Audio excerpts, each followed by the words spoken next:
Lord. पुन्हा एकदा आज सर्वांना जिथे जमलेले आहेत त्याचप्रमाणे जे यूट्यूब चॅनलवरून जे आजचा संदेश ऐकत आहेत त्या प्रत्येकाला शिलोह पेंटिकॉस्टल चर्च सोलापूर यांच्या वतीने हॅपी ख्रिसमस आणि सर्वांना हा नाताळ तुम्हाला आनंदाचा, सुखाचा, समाधानाचा आणि भरभराटीचा जावो. Praise Lord.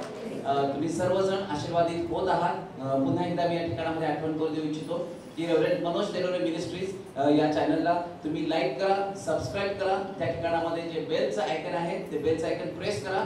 ते बेलचं चिन्ह त्या ठिकाणामध्ये दाबा, जेणेकरून नवनवीन हे वचनाचे व्हिडिओ जेव्हा तयार होतील ते लगेच तुम्हाला त्या ठिकाणामध्ये तुम्हाला ते ऐकावयास आणि बघावयास मिळतील. त्याचप्रमाणे जो खाली नंबर दिलेला आहे त्या नंबरवर तुम्ही तुमच्या प्रार्थना आणि विनंत्या त्या ठिकाणामध्ये तुम्ही सांगू शकता. त्याचप्रमाणे त्या नंबरवर जर तुमच्या काही साक्षी घडली असतील तर तो व्हॉट्सअपचा नंबर आहे, त्याच्यावर तुमच्या घडलेल्या साक्षी देखील तुम्ही सांगू शकता. आणि मला माहिती आहे, विश्वास आहे, आज आपण ख्रिसमस सेलिब्रेट करत आहोत आणि सर्वजण आतुर आहेत की आज तो परमेश्वर आपल्याशी वचनाच्या द्वारे काय बोलणार आहे. यावेळेस आपल्या जागेवर आपण उठून उभं राहूयात आणि आपल्यामध्ये आपले पास्टर सगळ्यांना नाताळच्या भरपूर शुभेच्छा. तुमचा नाताळ आनंदात चाललाय, गेलाय माझा विश्वास आहे, कारण प्रति दिवशी प्रभू आम्हाला सांभाळतो. एका विशेष दिवसाकडं तो आम्हाला घेऊन जात नाही, तर वर्षाचे 365 दिवस तो म्हणतो मला भिवू नका. नाताळची सगळ्यात मोठी सुवार्ता कोणती असेल तर तो म्हटला भिवू नका. आणि 365 दिवस आमच्यामध्ये विधी राज्य करते. सगळ्या दुःखाची गोष्ट नाही का. प्रभूनं सांगितलं घाबरू नका, भिवू नका, तरी देखील आम्ही भीतीमध्ये आहोत. याचं कारण ख्रिस्ताचा जन्मच आम्हाला कळाला नाही. पण जर येशूचा जन्म आम्हाला कळाला ना तर आमचं 100% परिवर्तन होतं. आणि परिवर्तन म्हणजे कपड्यांनी परिवर्तन नाही बरं का, परिस्थितीने परिवर्तन नाही. एकदा तुम्ही येशूला स्वीकारल्यावर या गोष्टी तुम्हाला वारशाने मिळतात, पण ख्रिस्ताला स्वीकारल्यावर हृदय परिवर्तन होते, स्वभावामध्ये, विचारांमध्ये आणि सगळ्याच गोष्टीमध्ये बदल होतो. आणि पुष्कळ साक्षी आम्ही ऐकत आहोत. अजून एका व्यक्तीनं फोन करून सांगितलं पुण्याचा, तो म्हटलं मी आत्ता दारुड्या होतो, दारूशिवाय मला चैन पडत नव्हती, परंतु युट्यूबला संदेश पाहिला आणि पाहिल्यानंतर एका झटक्यात म्हटलं दारू सोडली. एका झटक्यात, एका क्षणामध्ये ती दारू सोडली. मला त्या दारूची आठवण सुद्धा होत नाही. मग हे का, तर येशू आल्यावरचं परिवर्तन. म्हणून लक्षात ठेवा, ख्रिस्ताला स्वीकारणं ही जगातली सगळ्यात अलौकिक असणारी घटना आहे. तुमच्यासाठी आणि माझ्यासाठी येशूचा जन्म झाला, परंतु देवानं त्याचा पुत्र या जगामध्ये आम्हाला का दिला ते समजावून घेणं गरजेचं आहे. आज सगळ्या जगामध्ये नाताळ किंवा येशूच्या जन्माचं त्याच्या संबंधानं प्रीचिंग केलं जात आहे, संदेश दिला जात आहे. परंतु संदेशाचा गाभा आम्हाला समजला पाहिजे. कोणता उद्देश आहे? देवानं आपला पुत्र या जगामध्ये पाठवावा. पुष्कळ नाताळचे संदेश तुम्ही आणि मी ऐकले, परंतु प्रत्येक संदेश हा माझ्या जीवनामध्ये मला माझ्या स्थितीमधनं बाहेर काढणारा ठरला पाहिजे. माझी स्थिती उंच झाली पाहिजे, माझ्यामध्ये बदल झाला पाहिजे. आणि बदल नसेल तर वर्षानुवर्ष ख्रिसमस आलेलाच आहे. जवळजवळ मला वाटते 2020 वर्षापासून लोक सेलिब्रेट करत आहेत. 33.5 वर्ष येशू त्यांच्यामध्ये होता, परंतु शोकांतिका काय? तो म्हटला अजून पण जगानं मला ओळखलं नाही. बांधणाऱ्यांना नापसंत केलेला धोंडा कोणशीला झाला. म्हणजे ज्या लोकांसाठी आला त्या लोकांनीच त्याला नाकारलं. अजूनही जगाची स्थिती तीच आहे. नाताळ म्हणजे चर्चला जाणं एवढीच संकल्पना लोकांमध्ये आहे. बऱ्याच ठिकाणी बऱ्याच घरामध्ये तो डायलॉग ऐकायला मिळतो, नाताळला तरी चर्चला चल. म्हणजे इतर दिवशी गेलं नाही तरी इतकं ग्रहित धरून ठेवलेलं आहे. ऍटलिस्ट नाताळला पाळकाला सुद्धा सांगावं लागतं, कमीत कमी नाताळला तरी चर्चला या. मी म्हणतो या नाताळातल्या चर्चला येणाऱ्या लोकांनी जन्मात कधी चर्चमध्ये पाऊलच टाकू नये, काही उपयोग नाहीये. शाळेत एक दिवस गेला तर तिथं सुद्धा एका उपस्थितीने शाळेतनं हाकलून देतात. ते सांगतात 70% उपस्थिती पाहिजे. आणि चर्च मध्ये मात्र आम्हाला असं वाटतं कधीतरी एकदा केलं तर चालतं का? कारण सगळ्याला माहिती देव प्रीती आहे. एवढंच एक वचन सगळ्यात छोटं, पाठ करायला सोपं आणि आम्हाला बरं वाटणारं वचन. देव प्रीती प्रीती आहे म्हणजे तू काही पण करू शकतो. आणि सगळ्यात लोकांचा आवडता सण कोणता असेल तर नाताळ. का हो? गव्हाणीत गुंडाळून ठेवून टाकायचं त्याला, येशूला गव्हाणीमध्ये ठेवलं का प्रश्न मिटला. गुड फ्रायडेला पण कमी गर्दी असेल, पण नाताळाला मात्र भरपूर गर्दी. चांगले कपडे घालून जायचे असतात ना, सगळे अलंकार घालून त्या ठिकाणामध्ये सजून धजून तिथं जायचं आणि जाताना परत एकमेकाला भेटून हॅपी ख्रिसमस. शाळा सुटली, पाठी चला नाताळ सुखाचा गेला. परंतु येशू ख्रिस्त या जगामध्ये पाठवण्याचा किंवा देवानं आपला पुत्र का दिला हे समजावून घेणं गरजेचं आहे. 750 वर्षापूर्वी यशाला भविष्यवाणी दिली आणि त्या भविष्यवाणीचा गाभा काय होता ती भविष्यवाणी आपण वाचूया. यशाचं पुस्तक त्याचा 9वा अध्याय आणि त्याचं 6वं वचन. यशाचं पुस्तक 9वा अध्याय आणि त्याचं 6वं वचन. का देवाचा पुत्र आम्हासाठी दिला? कारण आम्हासाठी बाळ जन्मला आहे. आम्हास पुत्र दिला आहे. त्याच्या खांद्यावर सत्ता राहील. त्याला अद्भुत मंत्री समर्थ देव सनातन पिता शांतीचा अधिपती म्हणतील. कशासाठी दिला? देवानं त्याचा पुत्र सर्व जगासाठी दिला. तुम्ही त्या उपदेशाकडे कसं पाहता त्याला मी पाहत नाही, परंतु मी आज सकाळी हा उपदेश घेऊन जगत आहे. त्यानं माझ्यासाठी पुत्र दिला. आणि ज्यास मी त्या पुत्राकडे पाहतो ना, त्यास एवढ्या 850 कोटी लोकांमध्ये देव व्यक्तिशः माझ्याशी बोलत असताना एवढ्या मोठ्या जगाला चालवणारा देव आणि त्याचा एकुलता एक पुत्र. लक्षात घ्या, आज चर्च मध्ये एवढे लोक आहेत आणि त्यातल्या एका व्यक्तीला जर मी बोलवलं ना एवढ्या लोकांसमक्ष, फेसबुक वरती युट्यूब वरती कोणीतरी एक हजारो लोक मला पाहत असतील, त्यातल्या एखाद्या व्यक्तीचं मी नाव ज्यावेळेस घेईल ना आणि त्यावेळेस त्या व्यक्तीला काहीतरी वेगळं वाटेल. का? कारण माझ्याशी बोलत आहे. मग देव एखाद्या व्यक्तीसाठी स्वर्गातली देणगी पाठवतो आणि त्या देणगीकडे तुम्ही कशा पद्धतीने पाहताय? का देऊ नाही का? ज्या देवानं या जगामध्ये आपल्या पुत्राला एका विशेष कारणासाठी पाठवलं, खास उद्देशासाठी. मग त्याचा उद्देश कोणता हे समजावून घ्यायला पाहिजे.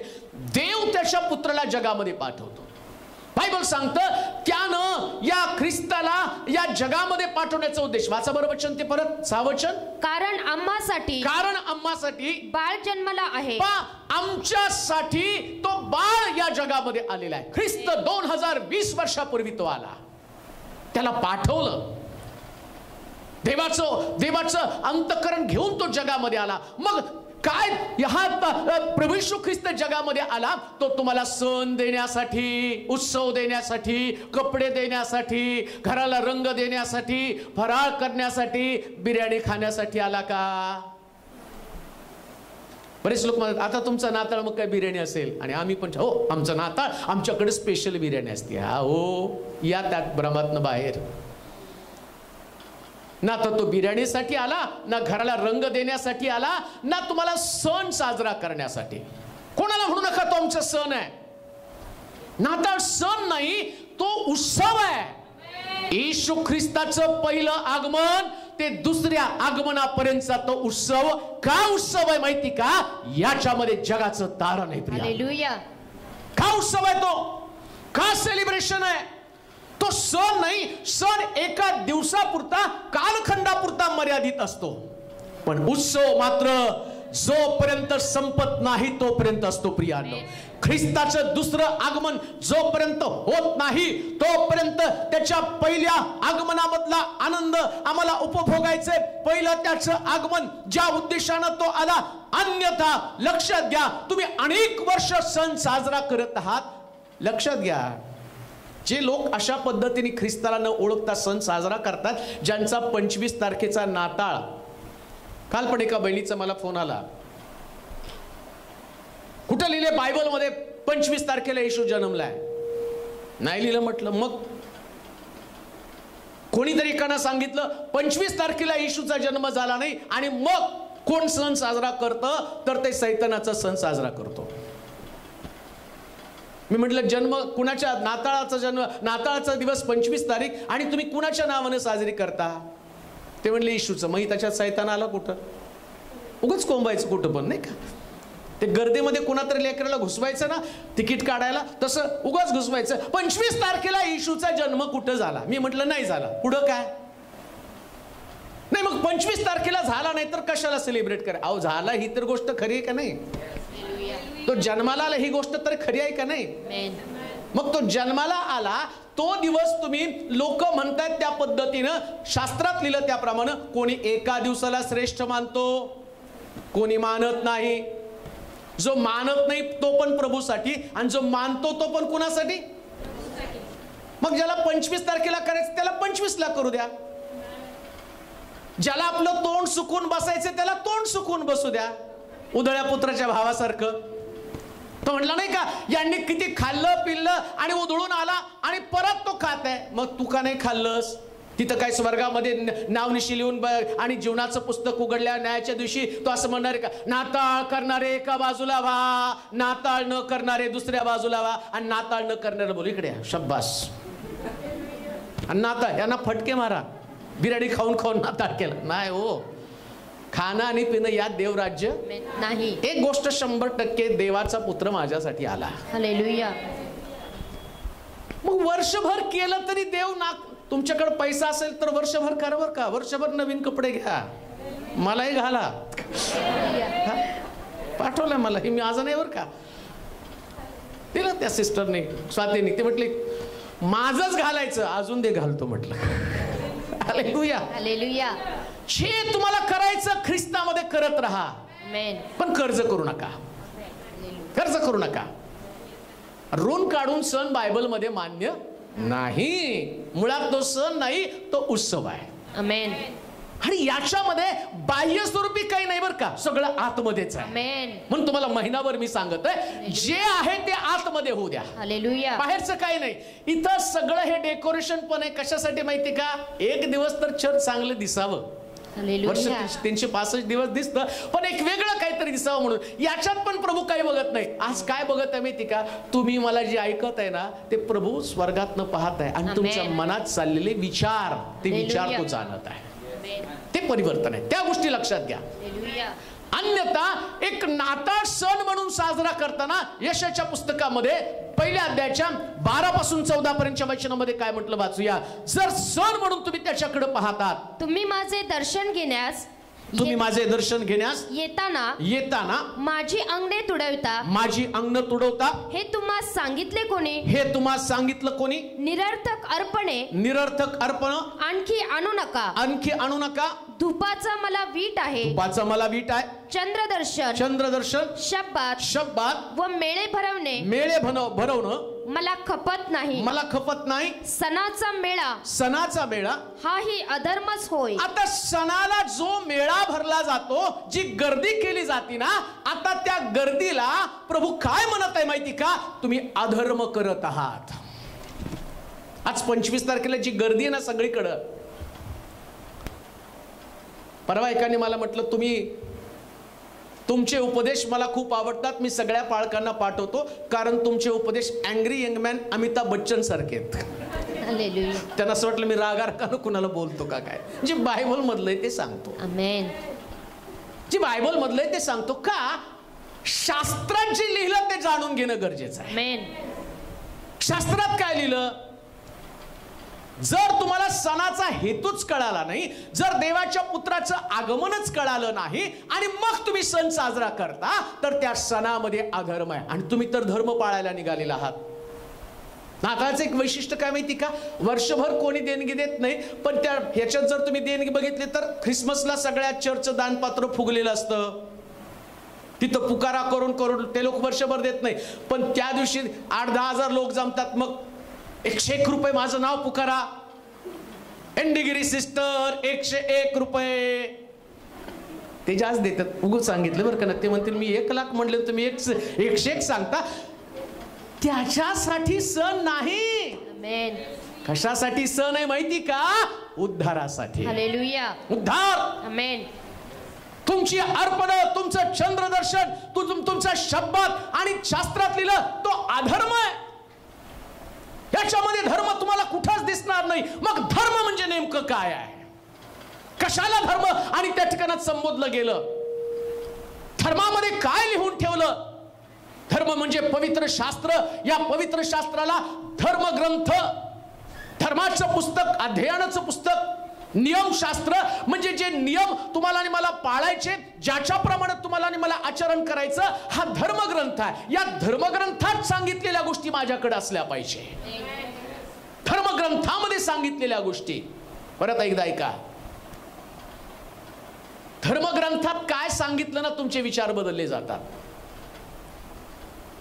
बऱ्याच वेळा काय होतं माहिती का? या नाताळामध्ये 2 प्रकारच्या प्रवृत्ती असतात. कुणाचं तरी घरामध्ये डेथ झालेलं असतं, मग ते नाताळ करायचं नाही का? अमके मेले.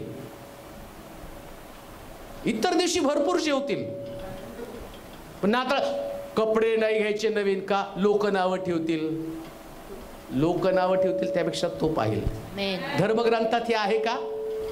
शास्त्रामध्ये हे आहे का? शास्त्रामध्ये काय लिहिलं ते महत्वाचं आहे. आणि शास्त्रात काय? आज तुमच्यासाठी दाविदाच्या नगरात तारणारा जन्मला आहे, जगाला झालेला मोठा आनंद. मग लक्षात घ्या, ख्रिस्ताच्या आनंदामध्ये तुमचं दुःख तुम्हाला बाजूला ठेवा. हे धर्मग्रंथ आहे. हालेलुया. हे धर्मग्रंथ आहे. येशूच्या जन्मामध्ये कोणाच्या मृत्यूचा सहभाग नको.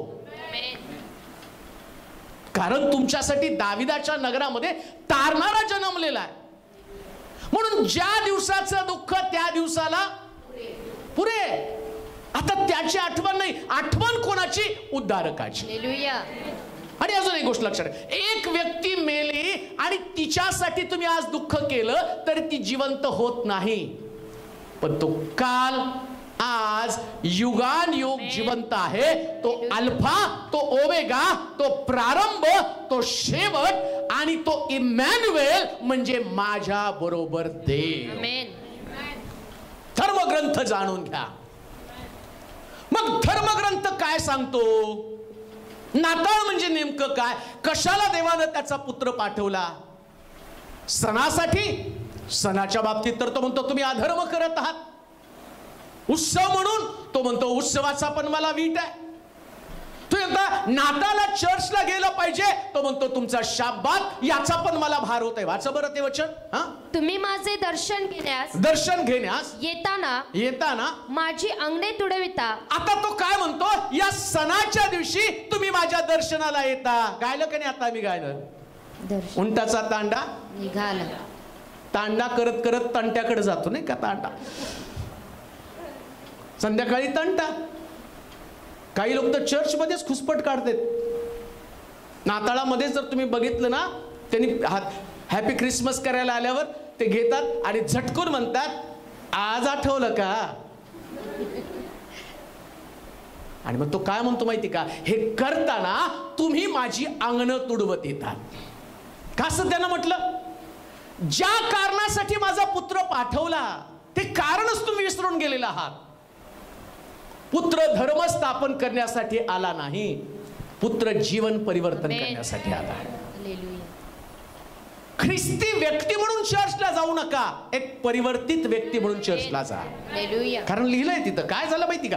येशू ख्रिस्त स्वर्गामध्ये गेला, पवित्र आत्मा आला आणि पवित्र आत्मा आल्यावर हे देवाचे सेवकगण, हे प्रेषित लोक घराघरामध्ये जात होते, लोकांना भाकर मोडण्यामध्ये, प्रार्थना करण्यामध्ये वाढवत होते. आणि बायबल सांगतं त्यांच्यामध्ये प्रति दिवशी तारण पावलेल्या लोकांची भर पडत होती, ख्रिस्ती लोकांची नाही.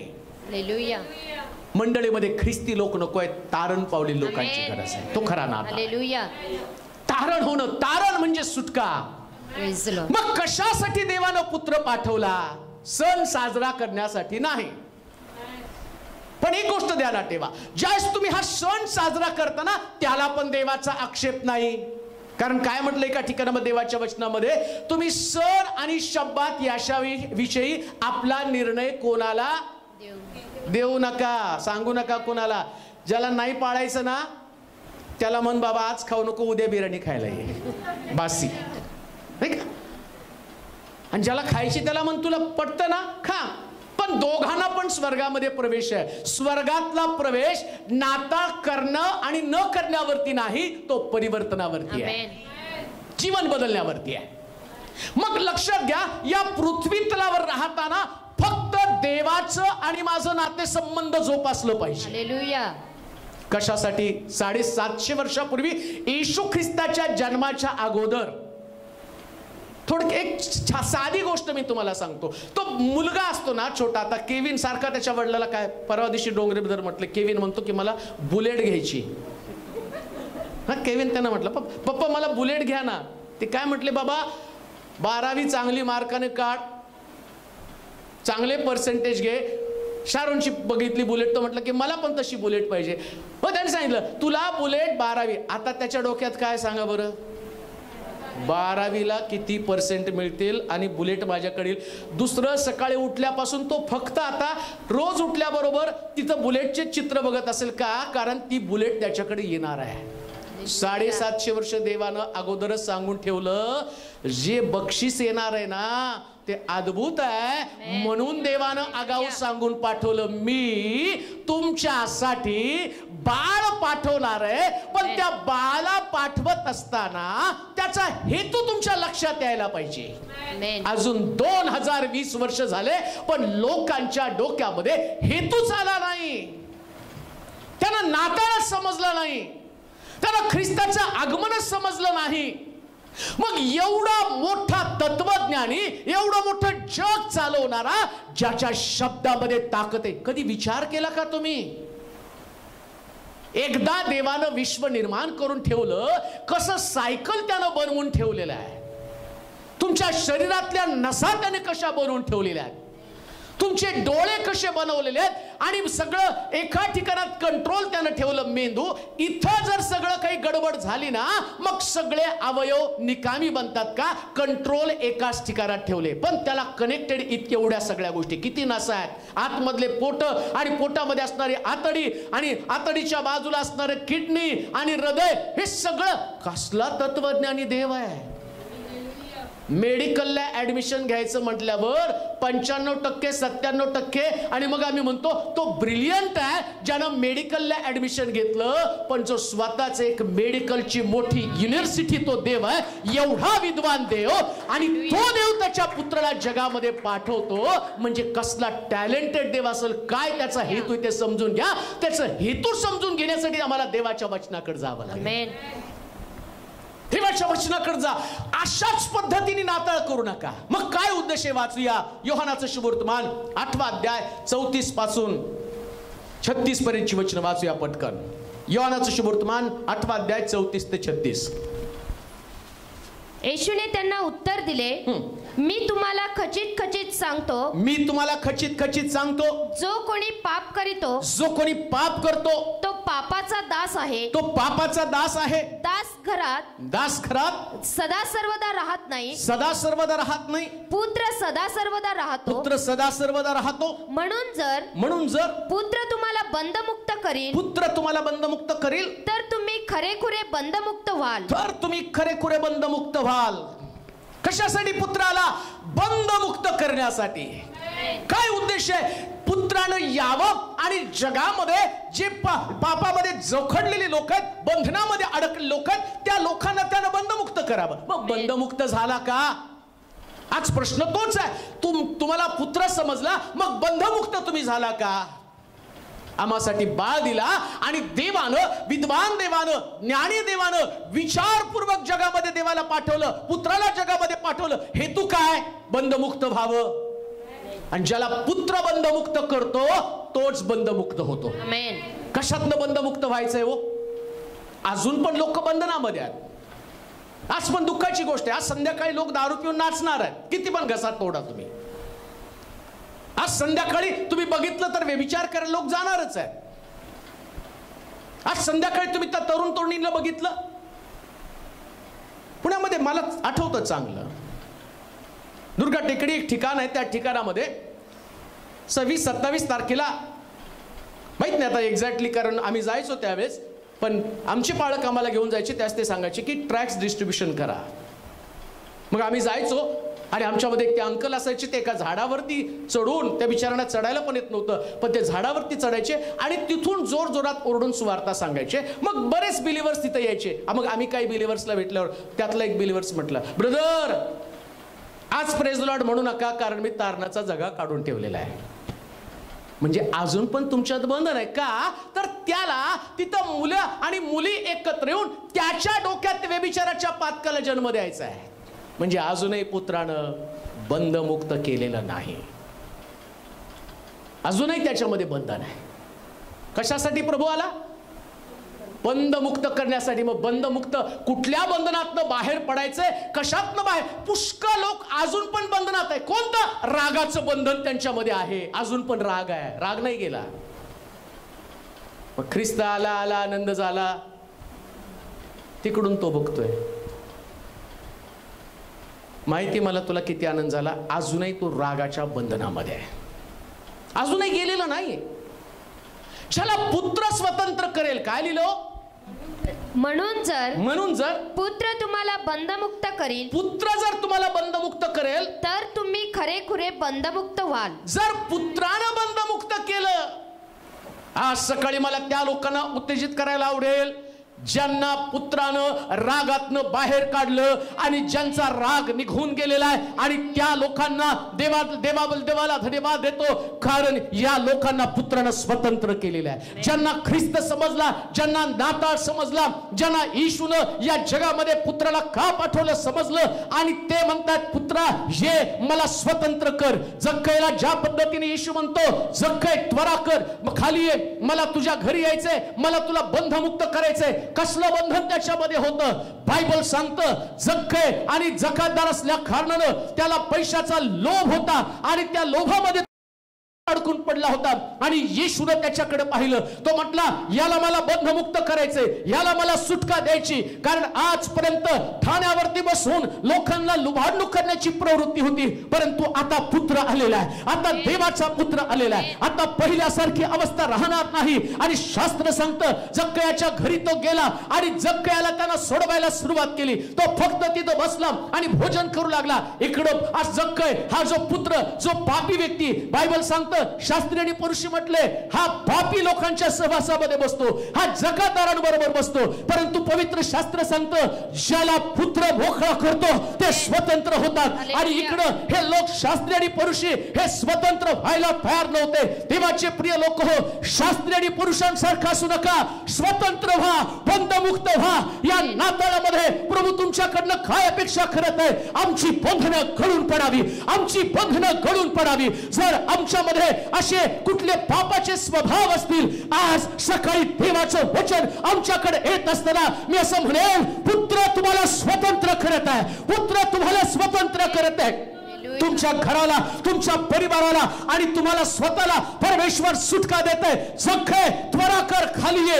आज प्रभूचं वचन तुमच्याकडे त्याच पद्धतीने येत आहे. त्वरा कर, त्वरा कर. 2020 निष्ठून चाललेलं आहे, आता जाऊ देऊ नका. हा चान्स, ही संधी जाऊ देऊ नका. 21 मध्ये जर तुम्हाला देवाच्या वचनानं भरायचंय, प्रभूच्या सामर्थ्यानं भरायचंय, बंधमुक्त व्हा. तो म्हणतो, तुमच्यासाठी बाळ दिलं, बाळ आलं, आणि बाळानं पहिलं काम काय केलं तर त्यानं आम्हाला स्वतंत्र केलं. आता आम्ही स्वतंत्र आहोत. आता आमच्या देहाचं आधिपत्य आमच्यावरती नाही, आम्ही पवित्र आत्म्याने चालवले लोक आहोत. आता पवित्र आत्मा आम्हाला चालवत आहे, आमचं नियंत्रण पवित्र आत्मा करत आहे. आणि पवित्र आत्मा आल्यावर तो काय करतो तर पहिल्यांदा आम्हाला बंधनातनं मोकळं करतो. किती सुंदर अनुभव आहे बंधमुक्त होण्याचा. राग एक प्रकारचं बंधन आहे, क्रोध एक प्रकारचं बंधन आहे, व्यसन एक प्रकारचं बंधन आहे. एक मनुष्य ज्या व्यसनातनं सुटतो ना, त्याला फार आनंद होतो. मला ज्या व्यक्तीने फोन करून सांगितलं, तो काय म्हटलं माहिती का, मी खूप वेळा सुटण्याचा प्रयत्न केला पण कधी जमलं नाही हो. किती वर्ष मी पित होतो मला आठवत नाही, परंतु वचन ऐकलं आणि म्हटलं नाही, आपल्याला याच्यातनं बाहेर पडलं पाहिजे. आणि तो म्हटलं तुमचं वचन आहे. मी नाही रे, येशूनं तुला बंधमुक्त केलेलं आहे. सगळ्यात मोठा आनंद कोणता? बंधमुक्त होणं. पण येशू आल्यावर त्याने ते काम करत गेलं बरं का, बंधमुक्त करण्याचं काम. हालेलुया. वधस्तंभी जाण्याच्या अगोदर शेवटचं काम त्याला आठवलं. कोणतं? चौकात बांधलेलं गाढव सोडून आण. चौकात बांधलेलं गाढव सोडून आण. आणि जर कोणी विचारलं तर प्रभूला याची गरज आहे म्हणून सांग. किती सुंदर सुवार्ता आहे. हर एक व्यक्तीची प्रभूला गरज आहे. सगळ्याची गरज प्रभूला आहे. तो व्यभिचारी असेल, तो दुराचरण करणारा असेल, तो फसव्या असेल, तो लवाड असेल. म्हणून आम्ही पाहतो याकोब फसव्या आहे. त्यानं त्याच्या भावाला ठकवलं, पण तरी सुद्धा त्याला दर्शन द्यायला देव गेला. देवाचा दूत त्याला दर्शन द्यायला गेला. कशासाठी माहिती का? त्याची व्यवस्था, त्याचं मन बदलावं आणि खऱ्या रीतीनं त्या बंधनातनं त्यानं बाहेर पडावं. आणि शास्त्र काय सांगतं? रात्रभर याकोबानं देवाशी झोंबी केली, म्हणजे त्यानं रडून देवाची करुणा भाकली. व्यभिचारी स्त्रीला पकडून आणलं ना, ती पण बंधनामध्ये होती. आणि शास्त्र काय सांगतं? ज्याला पुत्र बंधमुक्त, वाचा ते वचन, मला फार आवडतं. म्हणून जर पुत्र तुम्हाला बंधमुक्त करेल, पुत्र तुम्हाला बंधमुक्त करेल, तर तुम्ही खरेखुरे बंधमुक्त व्हाल. पुत्रानंच दारू सोडवली पाहिजे. आमेन. मग तुम्हाला कुठं पण व्यसनमुक्ती केंद्रात टाकू द्या, 4 दिवस थांबताल, 5व्या दिवशी बाटली परत येईल. पण पुत्रानं का बंधमुक्त केलं, तो व्यक्ती परत कधीच तिथं जाऊ शकत नाही. हे अभिवचन आहे, ही खात्री आहे प्रियांनो. त्याला येशूच यावा लागतो. येशू आल्यावरच परिवर्तन होतं. व्यभिचारी स्त्रीला काय कमी? जार ते हे सगळे सेवक लोक हे पहाटे उठून त्या बाईच्या घराकडे गेले बरं का. कोण? शास्त्री पुरुषी.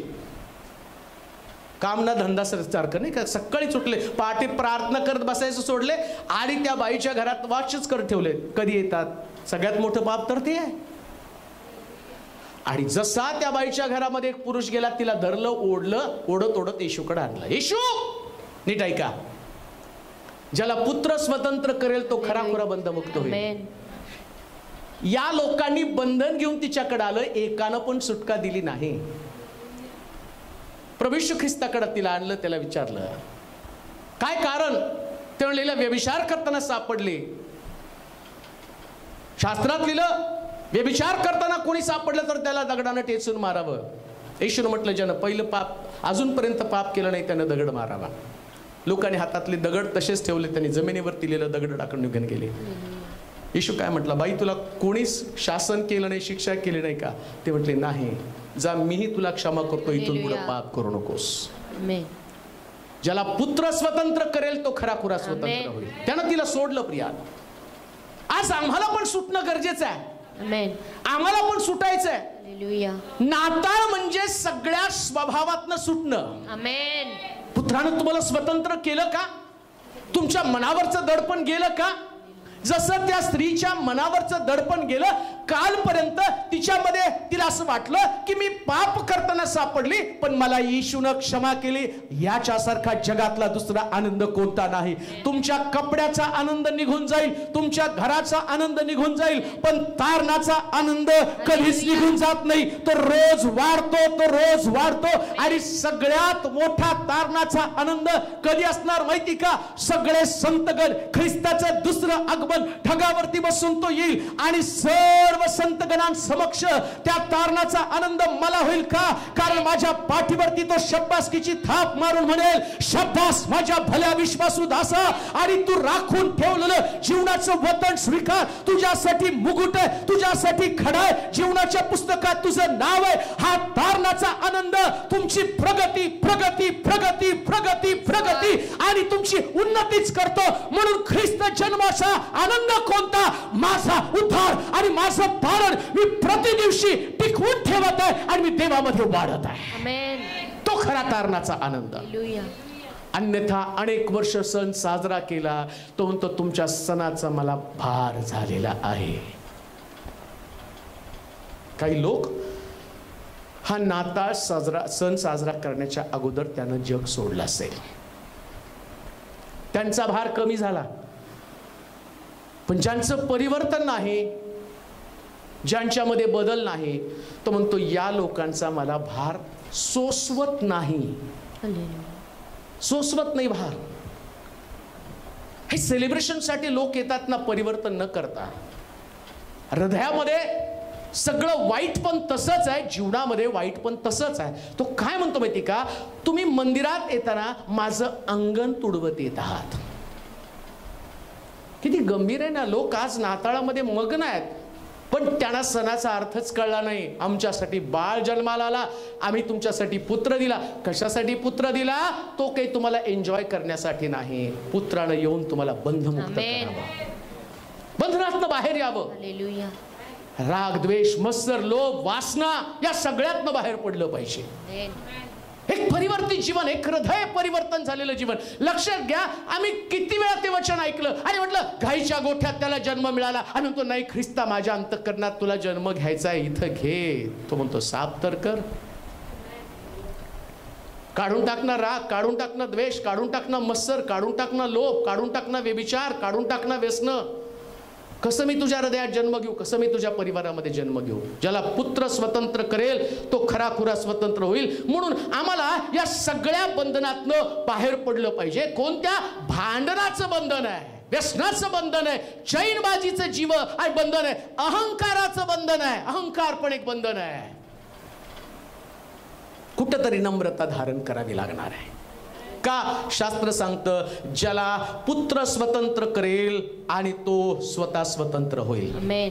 आम्हाला पुत्रानं स्वतंत्र करण्यासाठी तो आलेला आहे, आणि म्हणून या ठिकाणात आम्हाला बंधनातनं बाहेर पडणं फार गरजेचं आहे. जर आम्ही पुत्राला आपल्या अंतःकरणामध्ये घेऊ तर त्या ठिकाणामध्ये आम्ही निश्चितच एक चांगलं जीवन जगण्यासाठी आणि प्रभू आम्हाला सहाय्य करणार आहे. त्यानंतर कशासाठी प्रभू येशू ख्रिस्त या जगामध्ये आला? वाचूया योहानाचं शुभवर्तमान 6वा अध्याय आणि त्याचं 40 वचन. योहानाचं शुभवर्तमान 6वा अध्याय आणि त्याचं 40 वचन. माझ्या पित्याची इच्छा, माझ्या पित्याची इच्छा हीच आहे की जो कोणी पुत्राला पाहून त्याच्यावर विश्वास ठेवतो त्याला सार्वकालिक जीवन प्राप्त व्हावे. जो कोणी पुत्रावर विश्वास ठेवतो त्याला सार्वकालिक जीवन प्राप्त व्हावे. दुसरी गोष्ट, आम्ही सगळ्यांनी देवाच्या पुत्रावर विश्वास ठेवावा. आमेन. आम्ही येशूवरती विश्वास ठेवला पाहिजे. पुत्र तर दिला, पण पुत्रावरती विश्वास नाही. अजून पण आमचा देवाच्या पुत्रावर विश्वास नाही. काय पुत्रावर विश्वास ठेवायचा? त्याचं नाव इमॅन्युएल, म्हणजे आमच्या बरोबर देव. मग ज्यांना कळतं इमॅन्युएल आमच्या बरोबर देव आहे, ते रडत नसतात, ते चिंतेमध्ये बसत नाहीत, कुरकुरीचं जीवन जगत नाहीत. कारण इमॅन्युएल म्हणजे आमच्या बरोबर देव. आणि ते लोक कधीच म्हणत नाही मी एकटं आहे. हालेलुया. बऱ्याच लोकांमध्ये मी एकटी आहे, मी एकटा आहे. मग तो इमॅन्युएल म्हणजे आम्हा बरोबर देव. म्हणजे तू दखलच घेत नाही, मी तुझ्या संगती आहे. तुझा विश्वासच नाही मी तुझ्या संगती आहे. लक्षात घ्या, इमॅन्युएल म्हणजे आमच्या बरोबर देव. ज्याला देवावरती विश्वास आहे, कसं परिवर्तन होतं ते मी सांगतो. कुणाचा भार होत आहे? इमॅन्युएल म्हणजे आमच्या बरोबर देव. मग हा देव 365 दिवस आमच्या संगती आहे. कुठपर्यंत माहिती का? युगाच्या समाप्तीपर्यंत. कुठपर्यंत आहे? युगाच्या समाप्तीपर्यंत. म्हणजे तुम्ही कब्रस्तानमध्ये गेला ना, तिथं जाताना पण देव तुमच्या संगती असतो. हा, हालेलुया. युगाच्या समाप्तीपर्यंत म्हणजे तो व्यक्ती संपला असं नाही.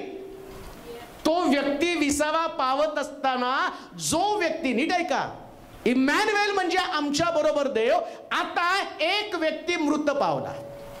आता मृत पावलेला व्यक्ती विश्वासामध्ये मेला. फार सुंदर आहे बरं का. हे ज्यावेळेस समजेल ना, त्याच तुम्हाला नाताळाचा खरा आनंद कळेल. समजा आता आमचा शिरीष माझ्यापासून गेला. तो जाताना आम्ही फार मोठे प्रश्न आमच्या समोर, देवा तो तर गेला, आता कसं व्हायचं, त्याचं पुढं काय? तो म्हटला जसं तो जिवंत असताना मी त्याच्या बरोबर होतो ना, तसं मरेपर्यंत मी त्याच्या संगती. असं त्याला का म्हणावं लागतं माहिती का? एक व्यक्ती मरतो ना, जसं प्रभू येशू ख्रिस्त म्हणतो मी माझा आत्मा तुझ्या हाती सोपं होतं. आता जीवनभर तुम्ही प्रभूची सोबत केली, देवाच्या इच्छेप्रमाणे चालला, इमॅन्युएलने तुमची सोबत केली. आता मरायच्या वेळेस पण तो सैतान येणार आणि त्याच्या आत्म्याशी झगडायला सुरुवात करणार आहे, माझ्याकडे न्यावं माझ्याकडे न्यावं. पण मरताना सुद्धा तो देव त्यांच्या संगती असताना सैतान घाबरतो आणि तो आत्मा देवाच्या स्वाधीन करतो. कारण का इमॅन्युएल आमच्या बरोबर देव. म्हणतो इथून पुढे ख्रिस्तामध्ये मरणारे ते धन्य. का? कारण तो ढगावरती बसून येईल, त्यास मेलेले पहिल्यांदा उठतील. पहिल्यांदा कोण उठणार आहे? जे ख्रिस्तामध्ये मेलेले. का? इमॅन्युएल आमच्या संगती होता म्हणून. जर इमॅन्युएल आमच्या संगती नसता तर सैतानानं हे आत्मे अधोलोकात नरकात घेऊन गेले असते. नीट ऐका बरं का, काय मी तुम्हाला सांगतो, एक रहस्य, एक गुपित, एक सिक्रेट. त्याच्या पुत्रावर, देवाच्या पुत्रावर विश्वास ठेवणं आणि तारण साधून घेणं किती गरजेचं आहे ते मी तुम्हाला सांगत आहे. आता इमॅन्युएल म्हणजे आमच्या बरोबर देव. पुन्हा मी तुम्हाला जीवनात मरणाकडे घेऊन चाललो. इमॅन्युएल माझ्या बरोबर देव आहे आणि त्याचा मी त्याच्यावर विश्वास ठेवला पाहिजे. रोज प्रभू माझ्या संगती असतो, अगदी उठल्यापासून रात्री झोपेपर्यंत. मग तुमच्या मोबाईलवर तुम्ही काय करता हे पण प्रभू बघतो बरं का. इमॅन्युएल. तुमचं एकमेकाशी वर्तन कसं आहे ते पण प्रभू बघतो. इमॅन्युएल म्हणजे आमच्या बरोबर देव. तुमचं अंतकरण सुद्धा तो पारखतो, हृदयात सुद्धा इमॅन्युएल डोकावतो. प्रभू येशू ख्रिस्त ज्या शिमोनाच्या घरामध्ये गेला, आलाबस्त्र कुपी त्याच्या चरणाजवळ फोडली, ओतली ना, त्यास तो आणि त्या ठिकाणचे लोक चढफडून मनामध्ये काय म्हटले, एवढ्या मोठ्या पैशाची नासडी कशाला? हे पण येशूनं ओळखलं. नाताळ करताना एक गोष्ट ध्यानात ठेवा, विश्वास ठेवा, देव 365 दिवस माझ्या बरोबर आहे. नेक्स्ट संडेचा संदेश खास तुम्हाला ऐकावा लागणार आहे. सगळं जाता जाता समारोप हिशोब होणार आहे ना, तो कशा कशाचा हिशोब होणार आहे रविवारी ते तुम्ही ऐकाल. पण एक गोष्ट लक्षात ठेवा, तो प्रभू रोज तुमच्या संगती असतो. कशासाठी? इमॅन्युएल म्हणजे तो तुम्हाला वर्षात एकदा 25 तारखेला गव्हाणीमध्ये देण्यासाठी नाही पाठवला. इमॅन्युएल म्हणजे चर्च पुरता नाही, इमॅन्युएल 25 तारखेपुरता नाही, इमॅन्युएल रोज तुमच्या संगती राहण्यासाठी. आणि तुमचा विश्वास काय असला पाहिजे? देव माझ्या बरोबर आहे, देव माझ्या बरोबर आहे. हालेलुया. तुम्ही लोक माझ्यावर खूप प्रेम करता. मला चांगलं आठवतं, मी संदेशात चुकून पण असं कधी बोललो, मी नसलो तर माझ्यानंतर दुसरा कोण येईल तर त्याचं पण तुम्ही ऐका. तर बरेच लोक येऊन मला, तरुणी आणि बरेच लोक येऊन म्हणतात, असं म्हणू नका, आम्हाला कसं तरी होतं. मग तुम्ही काय करता माहिती का? काही पण केलं तरी पास्टर चर्च सोडून नाही जायला पाहिजे. ह्यांनी शेवटपर्यंत आपल्या मंडळीमध्ये, आणि तुम्ही प्रार्थनासारखं करता, एवढी प्रार्थना करता, एवढी प्रार्थना करता. परवा ते कपडे घ्यायला गेल्यावर त्या प्रश्नांनी त्या कपड्याच्या मालकाला दाखवलं, यांच्यासाठी कपडे पाहिजेत बरं का, युट्यूबवर असतात ते. मला बघले, तुम्हारी त्वचा से तुम्हारी उमर का पता ही नाही चलता. एवढे तुम्ही प्रार्थना करून करून मला तरुणच ठेवायला लागलेला. का सांगतो मी तुम्हाला माहिती? का तुम्हाला हे मी सांगतो माहिती का? तुम्हाला वाटतं की जाऊ नये, आणि तुमचा विश्वास काय?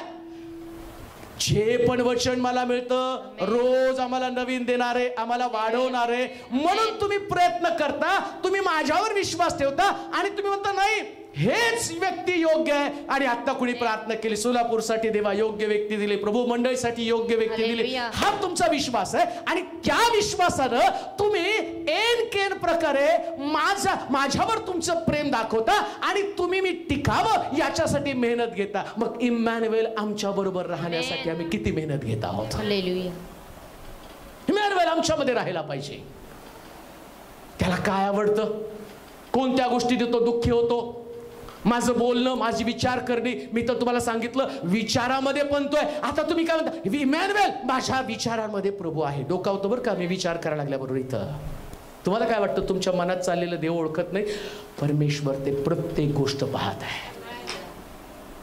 विचारानं पाप घडलं, विचारानं तुमच्या अंतःकरणामध्ये अस्वस्थता आली, अंतःकरण तुमचं तुटलं, दुःखी झालं. लक्षात घ्या, इम्मॅन्युएल म्हणजे आमच्या बरोबर देव, आणि देवाच्या पुत्रावर विश्वास ठेवावा ह्याच्यासाठी देवानं त्याचा पुत्र दिला. आणि काय विश्वास? इम्मॅन्युएल म्हणजे आमच्या बरोबर देव, हा विश्वास आहे. आमेन. मग देव तुमच्या बरोबर असताना तुमचं वर्तन देवाला विश्वासू आहे का? पहिला प्रश्न तोच. तुमचं जीवन देवाला विश्वासू आहे का? तुम्ही ज्या प्रार्थना करता त्या प्रार्थनेची उत्तरं देण्या इतकी तुमची प्रार्थना शुद्ध आहे का?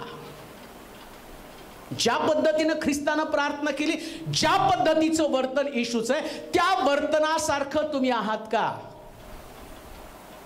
काही व्यक्ती माझ्या मागच्या काही दिवसामध्ये येऊन मला भेटले आणि त्यांनी म्हटले, काय हो, तुम्ही नसताना तुमचे लोक चर्च चालवतात आणि त्यांनी चर्च चालवल्यावर एक गोष्ट आम्हाला समजली की तुमचे सगळे शिष्य तुमच्यासारखेच बनलेले आहेत. हालेलुया. म्हणजे माझ्या सहवासात राहिल्यावर तुम्ही माझी कॉपी बनता, मग ख्रिस्ताच्या सहवासात राहिल्यावर ख्रिस्ताची कॉपी बनलीच पाहिजे. ख्रिस्ताची कॉपी बनलीच पाहिजे. मग इमॅन्युएल म्हणजे आमच्या बरोबर देव, नाताळ म्हणजे 365 दिवस आमच्या बरोबर देव. मग देव आमच्या मध्ये असताना आमच्या मधल्या प्रवृत्ती बदलल्या का नाही? कारण आम्ही देवाला ठकवलं, कारण आम्ही देवाला फसवलं. मग यशाच्या पुस्तकात काय म्हणतो तुम्ही? माझी दर्शनासाठी माझी अंगण तुडवत येत आहात. तुमच्या सणाचा मला भार आहे, तुमचं शब्बात, तुमचं चंद्रदर्शन, या सगळ्याचा भार मी आणि थकलेलो आहे. तुमचा भार सोसून सोसून मी थकून गेलेलो आहे. एवढे नाताळ आम्ही सेलिब्रेट केले, परंतु या नाताळामधला ख्रिस्तच निघून गेलेला आहे. आता फक्त ते एक सण, एक सेलिब्रेशन, आता राहिली फक्त 25 तारीख. या 25 तारखेतला ख्रिस्त हरवून गेलेला आहे. या 25 तारखेमधला येशूचा जन्म, ज्या उद्देशानं पित्यानं पुत्राला पाठवलं, तो उद्देश निघून गेला. आणि तो उद्देश काय?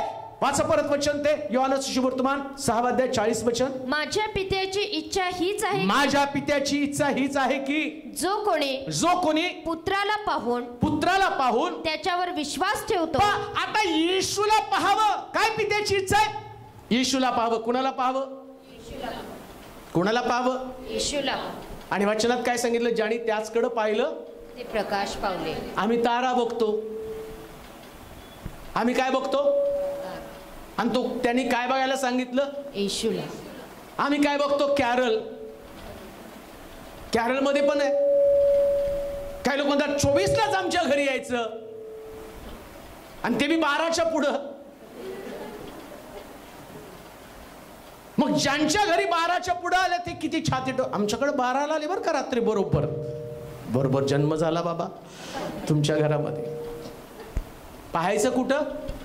येशूकडे. ज्यांनी त्याच्याकडे पाहिलं ते प्रकाश पावले. फार सुंदर आहे. नाताळ कळाला ना, तो पुत्राकडे पाहून विश्वास ठेवावा. तुम्ही पाहिलं नाही, पण वधस्तंभावरच्या चोरानं पाहिलं. हालेलुया. तुम्ही नाही पाहिलं त्याच्याकडं. काय म्हटलं? चोर, तू राजा अधिकारशील, त्यास माझी आठवण कर. त्यानं पाहिलं, त्यानं विश्वास ठेवला. त्याला माहितीये हाच राजा आहे. मरता मरता त्याला कळालं हाच राजा आहे, हाच उद्धारक आहे. आणि प्रार्थना काय त्याची? एका चोराची प्रार्थना, सुटका कर, परत मला चोरी करायला जायचंय. पण दुसऱ्यानं मात्र तशी केली नाही. तो काय म्हटला? त्यानं पाहिलं, त्याला प्रकाश मिळाला. आणि प्रकाश हाच आहे की मला एक दिवशी त्याच्या बरोबर स्वर्गात जायचंय. त्यानं माझी सुटका केली पाहिजे. ज्याने त्याचकडे पाहिलं ते प्रकाश पावले, त्यांची मुख लज्जेने कधी काळवंडली नाही.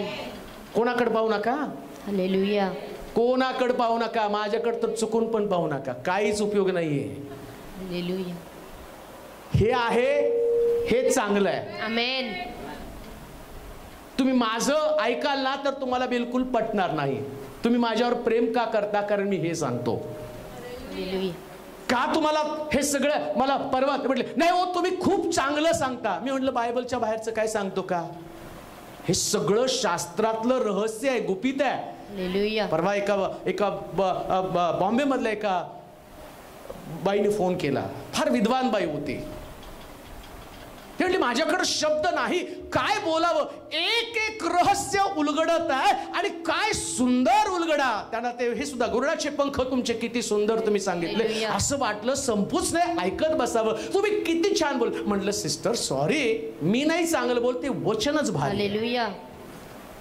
फक्त देव या गाढवाच्या जाभाडाचा वापर करून घेतो आणि त्याच्यानं तुमची अंतःकरणं बदलतात. आणि हे काय येतं माझ्याकडं, ज्याने त्याचकडे पाहिले ते प्रकाश पावले. हालेलुया. त्याच्याकडे पाहावं, इतकं घडून जाल, इतकं सुंदर, इतकं रहस्यमय असं जीवन तुम्हाला सापडेल ना, याच्या बाहेर तुम्हाला जगावंच वाटणार नाहीये. हे नाताळचं रहस्य आहे. काय रहस्य? ज्याला पुत्र मिळालं त्याला जीवन मिळालं. देवानं आपला पुत्र कशासाठी पाठवला? पुत्र बंधमुक्त करण्यासाठी पाठवला. पुत्र कशासाठी पाठवला? त्याच्याकडं पाहण्यासाठी. त्याच्याकडं पाहत राहा. आता लक्षात घ्या, तुम्हाला येशूकडं पाहायचं. का पाहायचं माहिती का? मराठीत एक म्हण आहे, ढवळ्या शेजारी वान नाही पण पवळ्याने एवढं वळा होतो. तो काय होतो त्याचा? ढवळ्या शेजारी पवळा बांधला, वान नाही पण एवढा तो पवळा काम करतो. ख्रिस्त किती काम करतो. हालेलुया. एकदा का त्याचा प्रकाश. आमेन. समजा अंधार असता, संध्याकाळ झालेली असती आणि लाईट लावली नसती ना, तर सगळे काळे काळे दिसले असते. गोरे पण काळेच दिसले असते की नाही? फोटो काढताना मी रागवतो, कोणी कोणी माझे फोटो मी डोंगर ते टाकू नका ना, कसं तरी दिसतं मी त्याच्यात. का? त्याच्यावर लाईट कमी आहे. ते नका लाईट मला टाका. का? मी छान दिसतो ना. तो लाईट जर पडला की छान दिसतो. हेच वैशिष्ट्य आहे. तो प्रकाश आहे, त्याचा प्रकाश आमच्यावर पडल्यावर आम्ही सुंदरच दिसणार. म्हणून त्याच्याकडे पाहत राहायचं, लाईटकडे पाहत राहायचं, येशूकडे पाहत राहा. इतकं सुंदर तुम्ही दिसाल ना. मग कसं सौंदर्य येणार आहे?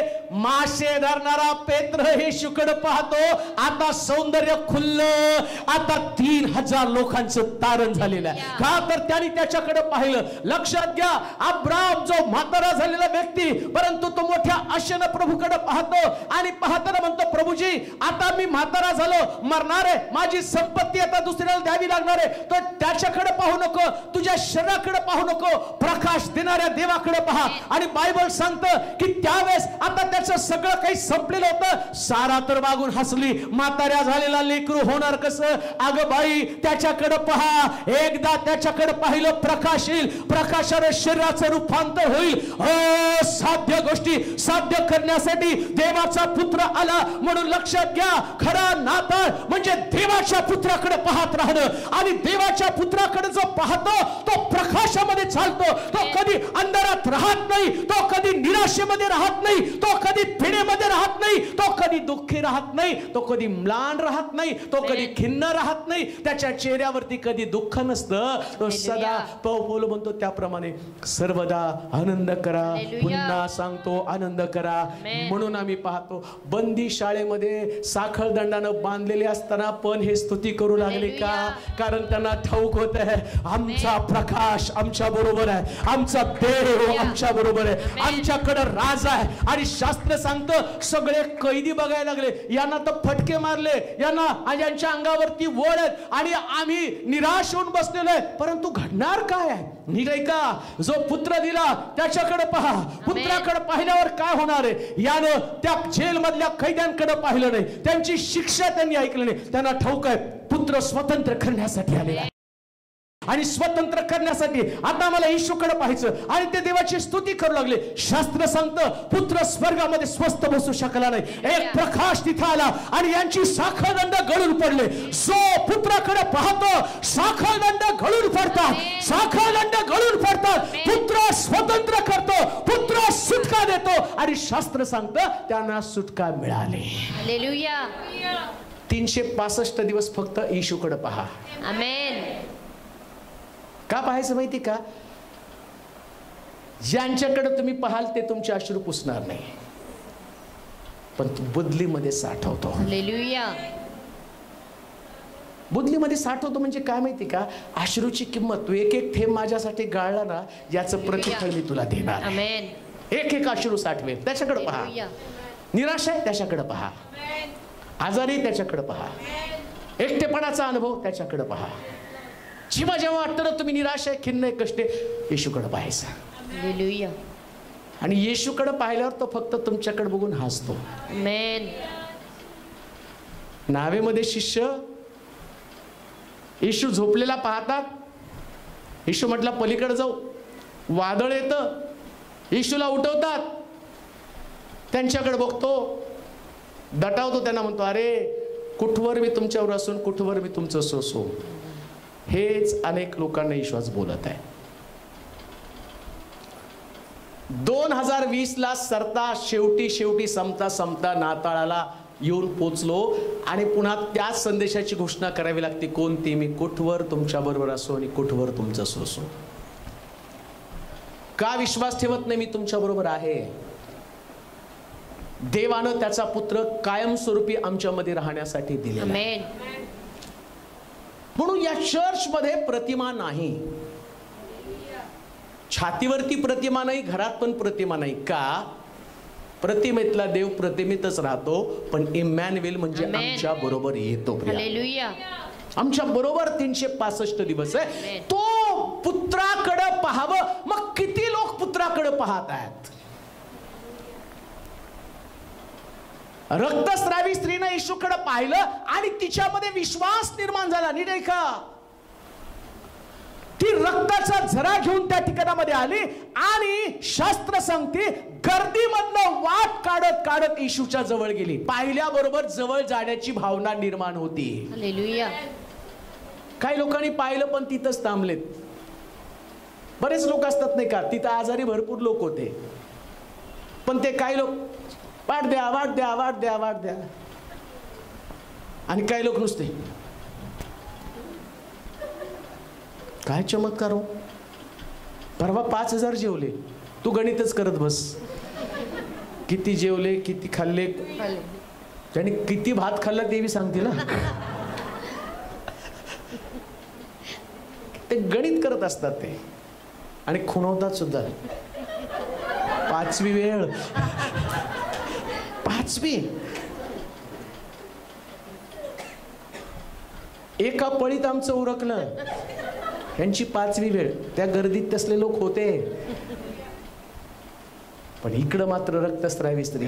रोग तिचा एकच आहे. हालेलुया. माझा रक्ताचा झरा पण नाही, उद्धारक. आमेन. लोक मला काय म्हणतील याच्यापेक्षा आज मी त्याच्याकडे गेल्यावर लोक काय म्हणणार आहेत याकडे तिचं लक्ष. हालेलुया. मी ज्या तिथं पोहोचेल, आता मला लोक जाऊ देणार नाही, पण तिथं जाईल, त्याच्या वस्त्राच्या गोंड्याला स्पर्श करेल, मी बरी होईल आणि हेच लोक माझ्या मागे येतील आणि सांगतील त्या मीटिंग मध्ये आम्ही होतो, ज्या मीटिंग मध्ये ही रक्तस्रावी स्त्री बरी झाली. तिचे साक्षीदार आम्ही आहोत. खात देऊ नये का? जे आज सकाळी देवाचं वचन ऐकत आहे, ज्यांना खरा ख्रिस्त जन्मोत्सव आणि समजत आहे, गर्दीमध्ये असू नका. असं पहा, लोक तुमचे साक्षीदार बनावेत. लोकांनी तुमच्या जीवनाची साक्ष द्यावी. मसीहा उद्धार करता, सुटका देणारा, जगाचा निर्माण करता, अद्भुत देव, समर्थ पिता, शांतीचा अधिपती माझ्या बरोबर होता, माझ्या बरोबर आहे आणि त्याच्यामुळेच मी खऱ्या रीतीने बंधमुक्त झालेलो आहे. ज्याने त्याचकडे पाहिले ते प्रकाश पावले. हालेलुया. प्रकाशित व्हा. आमेन. अंधकारानं मन ग्रासू देऊ नका. आता ख्रिस्ताचा प्रकाश तुमच्याकडे आलेला आहे. हालेलुया. तुम्ही प्रकाशित झालेले लोक आहात. देवाचा प्रकाश तुमच्याकडे आहे. आणि प्रकाशाचं वैशिष्ट्य काय माहिती का? रात्री झोपताना सगळे लोक खिडक्या दारं बंद करून झोपतात. का हो? 2 भीती. एक चोर, तो दिसतो, आणि दुसरा अदृश्य, ते भूत. पडदा हलू द्या की. तो पडदा हल्ला तरी म्हणतात पाहिलं हो मी, असं जवळून, मग जास्तीचं माझ्या जवळून गेलेलं बघितलं, कोण माझ्या छातीवर बसलं. उशी ठेवली होती, तुझीच उशी रात्री झोपेत घेऊन तुझ्या अंगावरती आली, माझ्या छातीवर. एक अदृश्य ती शक्ती. का? कारण प्रकाश नाही, पण प्रकाशामध्ये प्रत्येक वस्तू दिसते आणि प्रकाश तुमच्यामधली भीती घालवतो. आता तुमच्यामध्ये भीती नाही, त्याच्याकडे पहा, तुमच्यामध्ये भीती नाही. आमेन. जगात जो आहे त्याच्यापेक्षा तुमच्यामध्ये आहे तो सामर्थ्यवान आहे. त्याच्याकडे पहा. हालेलुया. कशाला पुत्र दिला? तुम्ही त्याच्याकडे पाहत राहावं, रोज त्याच्याकडे पाहत राहा. आमेन. आणि जो त्याच्याकडे पाहतो ना तो दुसरीकडे कुठेच बघू शकत नाही. आमेन. कुठंच नाही प्रियांनो. हालेलुया. तुम्हाला किती कोणी म्हटलं ना आमच्या चर्चला तुम्ही नाही जाणार का हो? इथंच पाहिजे म्हणून सांग, इकडे या ना. अहो आमचं मन तिथं रमलंय. हालेलुया. तसं एकदा का ख्रिस्तामध्ये रमला ना आमेन. मग कुठं जाणार नाही. तिथं पहा, हालेलुया. तिथंच पहा, तिथंच रमा, तिथंच राहा, त्याच्यामध्ये टिकून राहा. कशाला दिला पुत्र?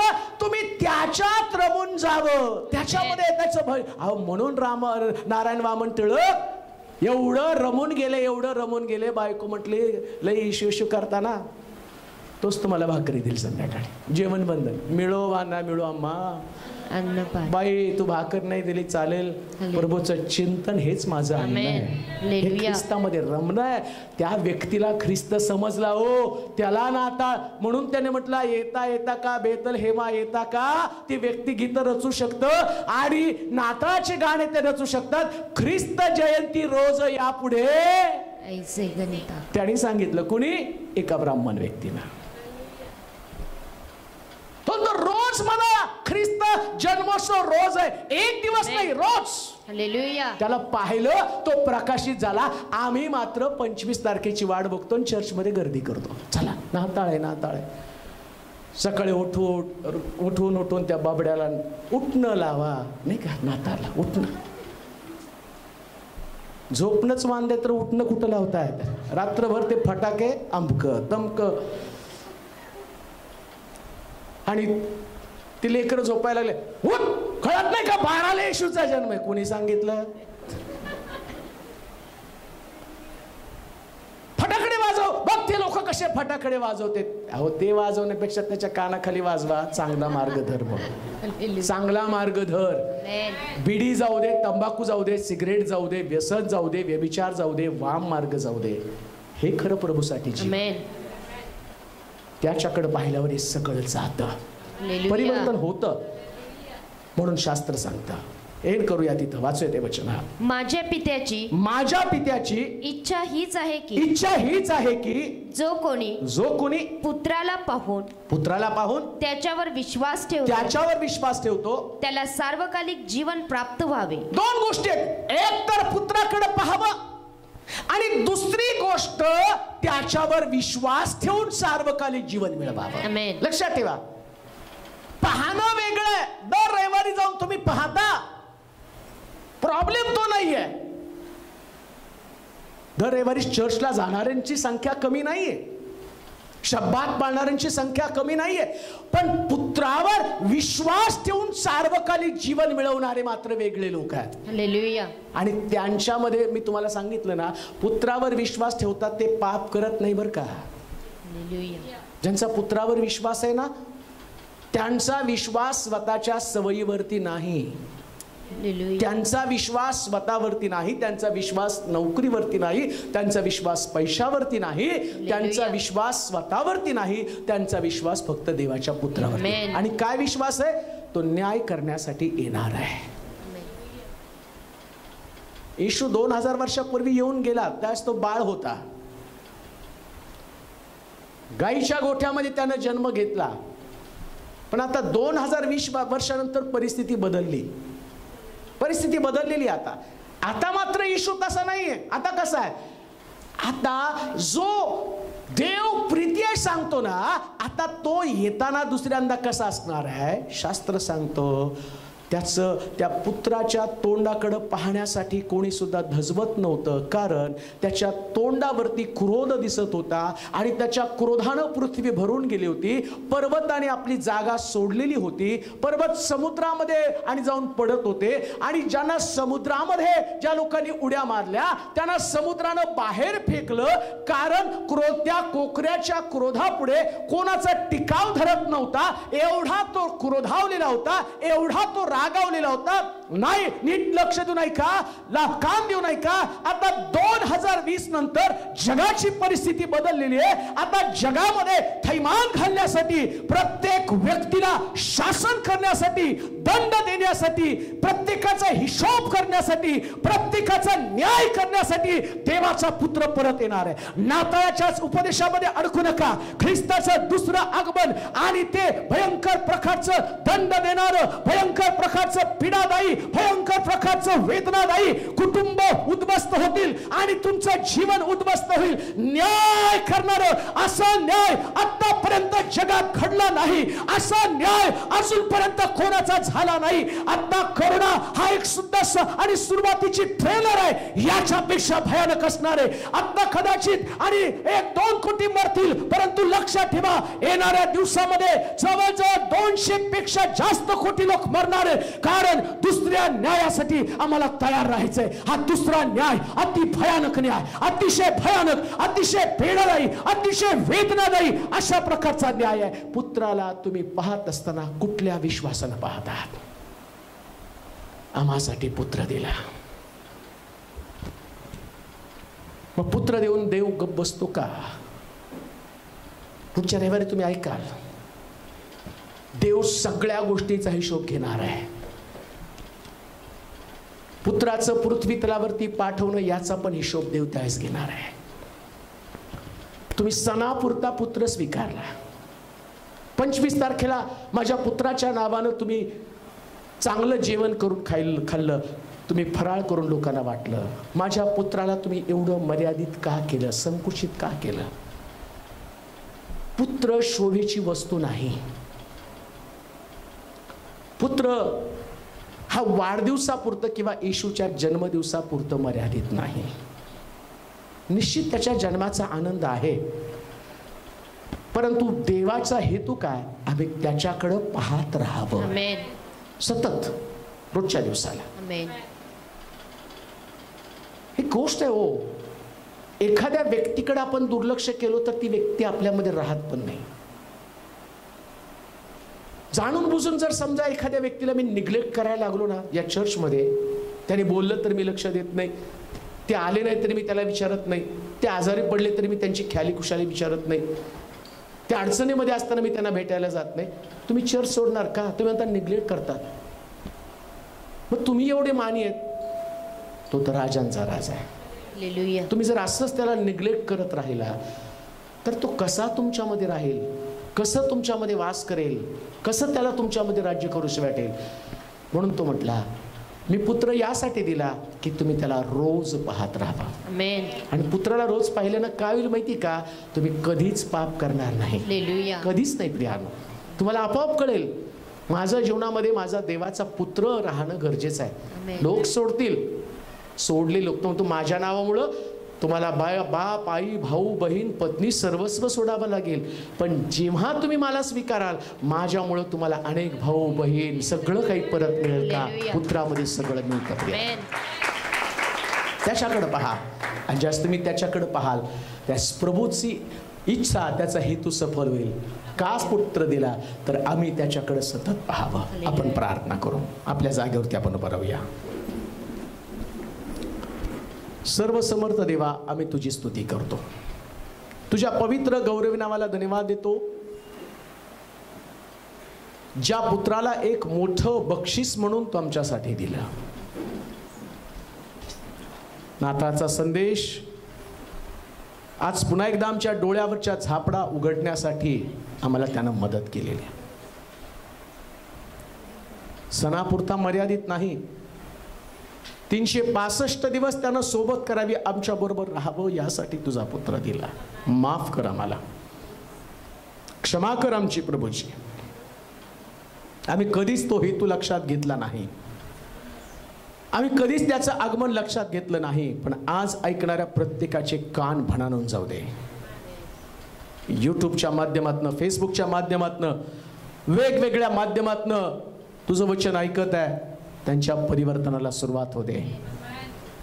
2021 मध्ये त्यांची अंतःकरणं, त्यांची मन परिवर्तित होते प्रभूजी.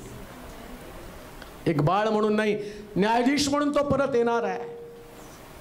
पहिल्यांदा आलं, त्यानं मिळेल ती जागा ऑक्युपाय केली, मिळेल त्या जागेमध्ये जन्म घेतला. पण दुसऱ्यांदा येताना मात्र आता जन्म घेण्यासाठी नाही, तर जन्मलेल्या प्रत्येक व्यक्तीचा न्याय करण्यासाठी येणार आहे.